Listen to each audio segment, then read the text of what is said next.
کانگریس اور T R S حکومتوں کی کارکردگی کا مختصر سا جائزہ۔ کانگریس دور حکومت کی گزشتہ 60 سال میں 11 میعاد کی کارکردگی، جبکہ بی آر ایس دور حکومت کی کارکردگی گزشتہ 10 سال میں یعنی صرف 2 میعاد کے لیے کیا ہے؟ نمبر 1، کانگریس دور حکومت میں زراعت کے لیے کھیتوں کے لیے صرف 6 گھنٹے برقی سربراہ کی جاتی رہی ہے، جبکہ بی آر ایس دور حکومت میں زراعت اور کھیتوں کے لیے 24 گھنٹے برقی سربراہ کی گئی۔ کانگریس دور حکومت میں قابل کاشت زمین 131 لاکھ ایکڑ رہی ہے، جبکہ بی آر ایس دور حکومت میں یہ بڑھ کر 268 لاکھ ایکڑ زمین قابل کاشت بن گئی۔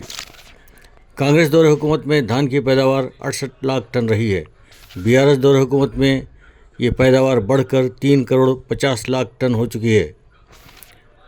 کانگریس دور حکومت میں فصلوں کی پیداوار 150 لاکھ میٹرک ٹن رہی، جبکہ بی آر ایس دور حکومت میں فصلوں کی پیداوار 362 لاکھ میٹرک ٹن رہی۔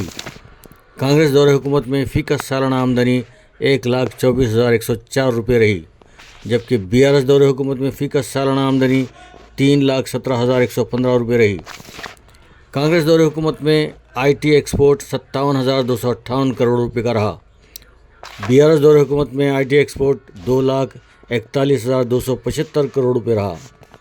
کانگریس دور حکومت میں آئی ٹی ملازمتیں 3,23,396 رہیں، جبکہ بی آر ایس دور حکومت میں آئی ٹی ملازمتیں 3 گنا بڑھ کر 10 لاکھ ہو چکی تھیں۔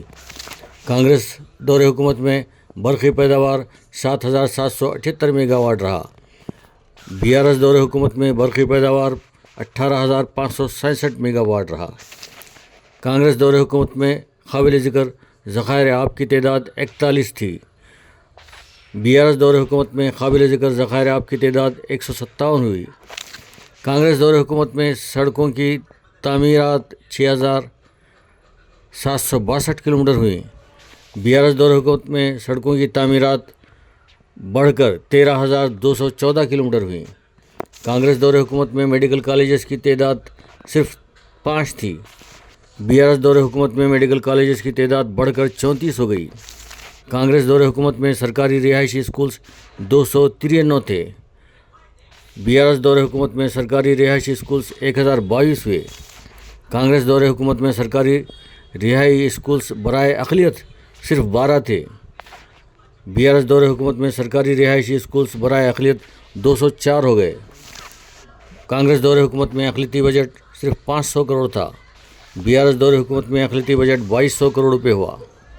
کانگریس دور حکومت میں اسپتالوں میں بستروں کی تعداد 18,400 تھی۔ بی آر ایس دور حکومت میں اسپتالوں کی تعداد بڑھ کر 68,000 ہوئی۔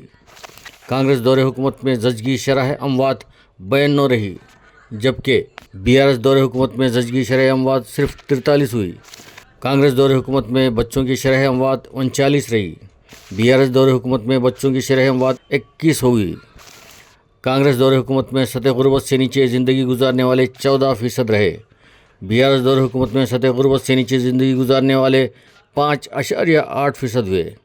کانگریس دور حکومت میں فلوریسس سے متاثرہ قصبوں کی تعداد جس سے ہڈیوں کی کمزوری کی بیماری لاحق ہوتی ہے 967 تھی۔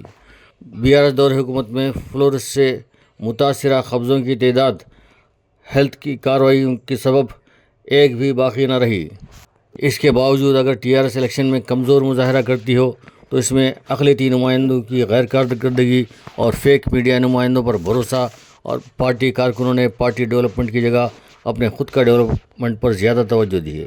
کے سی آر کا نیوز چینل کا اردو ڈویژن اور محمد علی صاحب کا نیوز چینل عوام تک حکومت کی فلاحی اسکیمات پہنچانے اور اپوزیشن کا بہتر طور پر جواب دینے میں ناکام رہا، بلکہ ان میں کبھی کبھار کے سی آر، کے ٹی آر، کویتا، ہریش راؤ وغیرہ کی تھوڑی بہت تعریف وہ بھی درست طریقوں سے نہیں کی گئی، لیکن حکومت کی پالیسی اسکیمات کیا ہیں، اس سے کس طرح فوائد حاصل کیے جا سکتے ہیں، اس کا کوئی ذکر شامل نہیں ہوتا تھا۔ انڈسٹریل انفراسٹرکچر، ہیلتھ اور کھادی ولیج جیسے اہم محکموں کی کوئی رپورٹنگ ہی نظر نہیں آتی تھی۔ حالانکہ کانگریس پارٹی کے سی آر کی پالیسیوں کی نقل کر رہی ہے۔ اقلیتی بجٹ 4,000 کروڑ روپے، اس پر کسی نے یہ سوال نہیں کیا کہ جہاں پر کانگریسی حکومتیں ہیں وہاں کا اقلیتی بجٹ صرف 400-500 کروڑ ہی کیوں ہے، اور شادی مبارک اسکیم کیوں نہیں، اوقافی زمینات پر سب سے زیادہ کانگریس دور میں کیوں قبضے ہوئے اور ان ریاستوں میں سرکاری وقف بورڈ سرکاری ملازمتوں میں مسلمانوں کا تناسب کم کیوں ہوا، سوال نہیں کیا گیا، جبکہ TRS ورکرز کے چند لوگوں کو آفسوں میں پیرویاں کرتے دیکھا گیا، مستقل وقف بورڈ کے چکر کاٹتے رہے، جبکہ ریاستی وقف بورڈ میں بدعنوانیاں عروج پر ہیں۔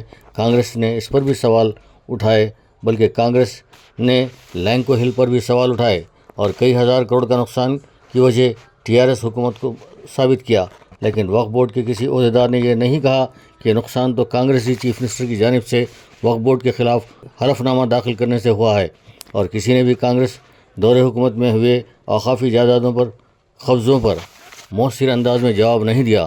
اس کے برعکس ہم نے ان کے جواب دیے ہیں، لیکن یہ کام تو دراصل حکومتی نمائندوں کا تھا، جس کا نتیجہ ہے کہ آج کانگریس کا پلڑا بھاری نظر آتا ہے۔